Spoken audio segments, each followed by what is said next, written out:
Hi there, Logan here for VacBin.com, and today we're going to be covering troubleshooting and maintenance on your Eureka Airspeed 1 vacuum. So let's get started.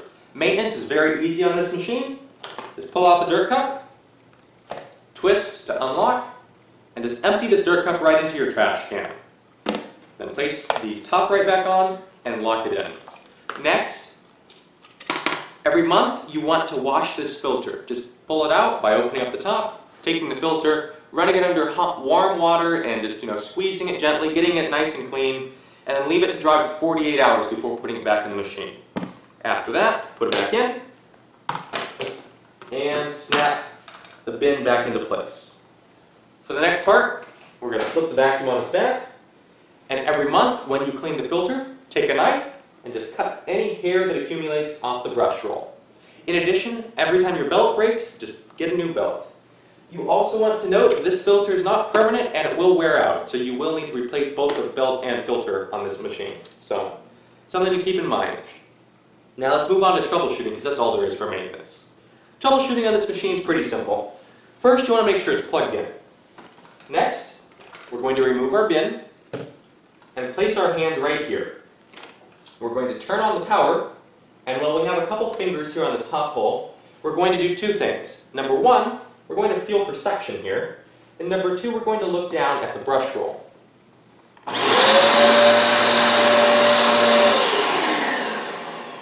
If your machine's working properly, you'll feel a lot of suction up here, and you'll be able to see that this brush roll is moving.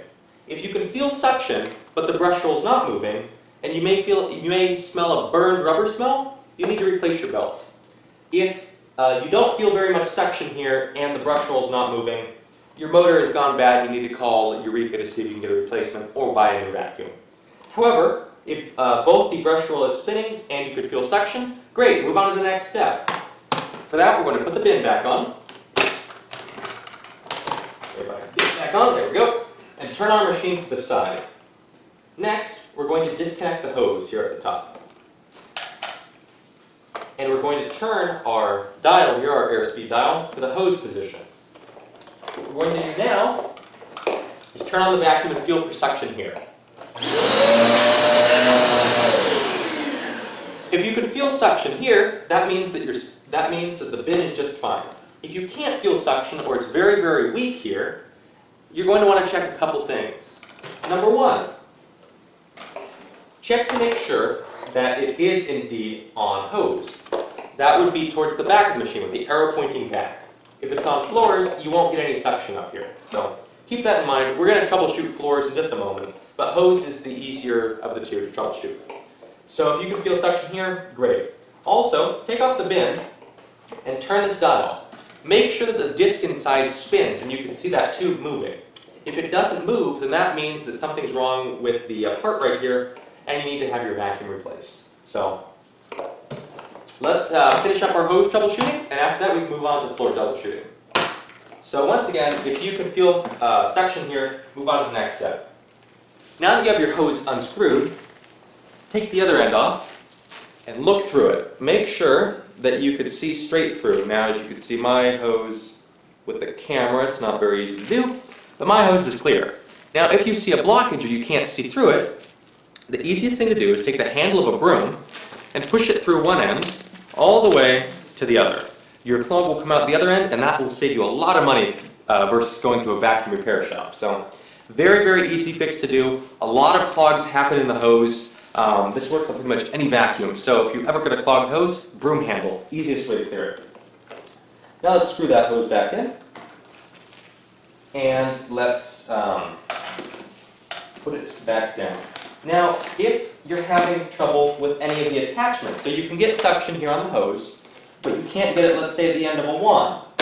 Well, if it's a wand, make sure you can see through it. If not, broom handle. Once again, other wands, crevice tool, you can still see through it. On this, I'd use maybe a pencil, something. Look around your house and find something that can fit through.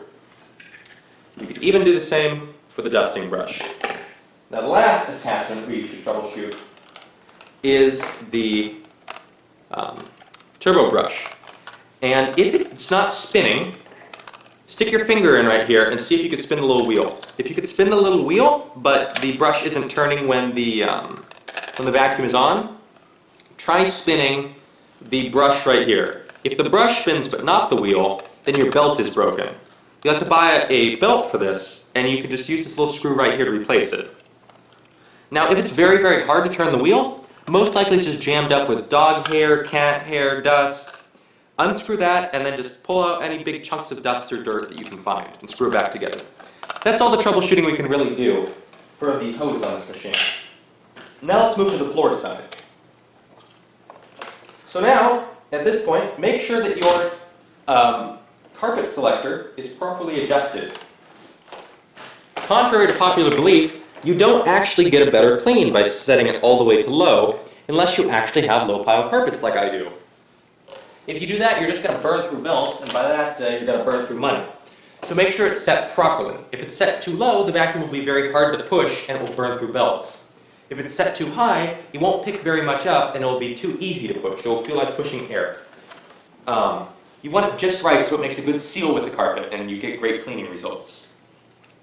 Now the last thing you could check is if you take off this plate down here, with the screw holes here and here, then you should be able to get access to where the suction comes in over on this side. Make sure there are no clogs. A lot of times socks, coins, things like that can get clogged up in there and cause the vacuum to stop picking things up. This has been Logan for Vacbin.com with a lot of easy ways to fix your Eureka Airspeed 1 vacuum. Thanks for watching. Hi there, Logan here for Vacbin.com. And today we're going to be covering troubleshooting and maintenance on your Eureka Airspeed 1 vacuum. So let's get started. Maintenance is very easy on this machine. Just pull out the dirt cup, twist to unlock, and just empty this dirt cup right into your trash can. Then place the top right back on and lock it in. Next, every month you want to wash this filter. Just pull it out by opening up the top, taking the filter, running it under hot, warm water and just, squeezing it gently, getting it nice and clean, and then leave it to dry for 48 hours before putting it back in the machine. After that, put it back in,